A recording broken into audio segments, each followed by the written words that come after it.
All right, we are taking a live look outside over the city. Look at that gorgeous skyline and, of course, the sun peeking through the clouds, inspiring a little hope, right? Well, good morning. I'm Shalima Maharaj. Thank you so much for starting your Sunday with us. Let's get your morning started with a check on your forecast with Weather Impact Team meteorologist Jaden Knowles. There's something inspiring about seeing that sunrise. Right? You know, it helps you just wake up with so much energy and ready to attack the day, because this Sunday, of course, well, let's just say this weekend, weather has just been crazy. We do have a weather impact alert still in effect for this Sunday because of that snow that we saw. You were probably waking up and saying, oh my goodness, am I dreaming? Because just yesterday we saw the low 70s, and this morning we're seeing snow on the ground, even over towards the eastern plains. Look at Lyman. Cameras are shaking just a little bit because of those gusty conditions, and you can see the roads there.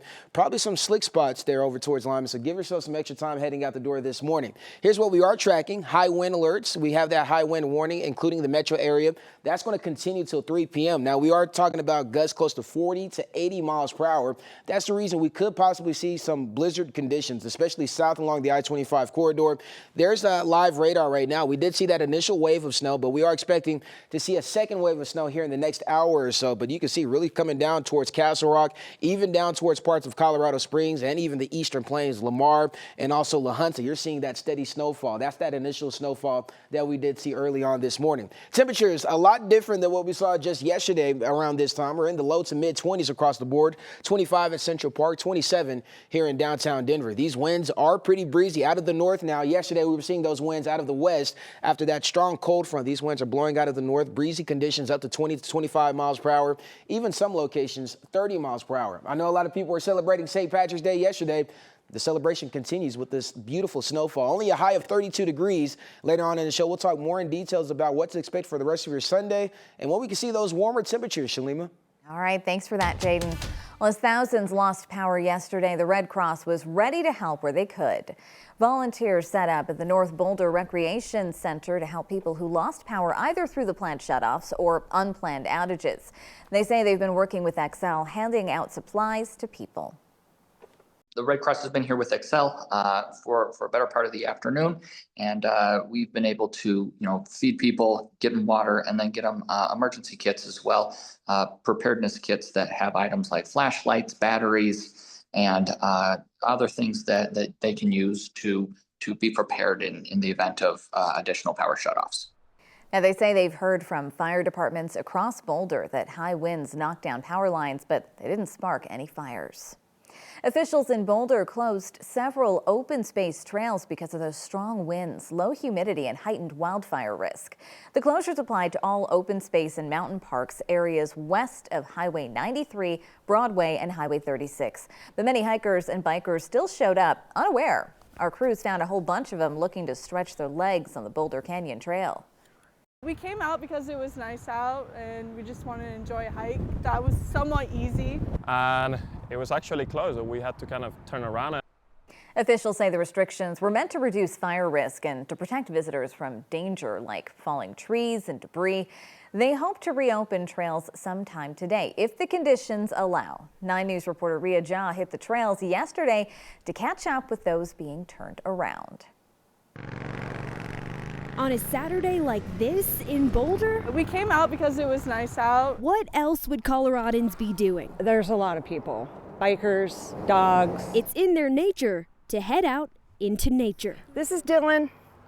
He's my little guy. But for some people, that instinct led them right back the way they came. Biking, and we were trying to go on the trail, and it was actually closed, so we had to kind of turn around. Well, we were walking and then the trail closed at the bridge, so we had to stop very quickly, about a mile. I will say it's very windy, but is that why it's closed? Exactly. Here's Jamie Barker with the Boulder County Fire Rescue to explain. We are going to have significantly high winds as well as low humidity, so the risk for fire is high. All open space, parks, and trails west of Highway 93 are supposed to be off limits on Saturday. And there could be flying debris, falling trees, etc. So we want to keep as many people as safe as possible. The closure includes the entirety of this whole trail system here, Boulder Canyon Trail.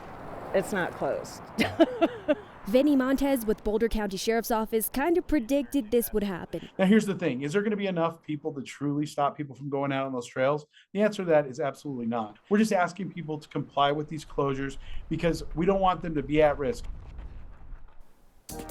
Turning now to international news, the U.S. military is releasing new details about the strikes on Iran's Kirk Island. The island handles about 90% of Iran's crude oil exports. In a social media post, U.S. Central Command says the U.S. strikes hit more than 90 military targets while preserving the island's oil infrastructure. CENTCOM says the targets that were hit included mine and missile storage facilities. An Iranian official says the operations of oil companies on the island are proceeding normally and there were no casualties. President Trump previously said the U.S. obliterated every military target on the island. He also threatened to attack its oil infrastructure if Iran keeps blocking ships from using the Strait of Hormuz. Back here in the U.S., gas prices continue to climb. AAA says the average is $3.68 a gallon right about now. That's a 23% increase since the war in Iran began on February 28th. Now, it doesn't appear customers will be seeing relief anytime soon. Oil prices historically move a few days ahead of gas prices. Right now in Colorado, AAA reports the average price across the state is $3.75 a gallon. Some of the highest prices are in Denver, about $3.80 for regular. The cheapest place to get gas is in Durango, where it's $3.58 per gallon, a nearly 20-cent difference. But how does that price of oil translate to the price at the pump? Well, we asked Jack Buffington, a professor in the Daniels College of Business at the University of Denver.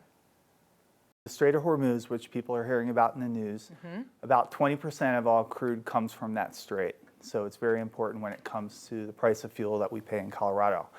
Even though in Colorado we do not get any of our energy for gasoline from that strait, we get it all from Wyoming and Colorado, it's affected by global prices. So just to give you kind of a way this is figured out is there's something called the West Texas Intermediate, which is the price that we pay for a barrel of oil in the United States. That was $65 a barrel before the war. Now it's at $95. The equation is for every $10 of increase, in Colorado, it's about 30 cents to the gallon. So consumers can watch what's happening there and see why it's gone up by $1 a gallon. Now, Buffington also said that the gas the U.S. released from its reserves will only buffer the cost for about 20 days. If the war continues past that, you'll see oil and gas prices even higher.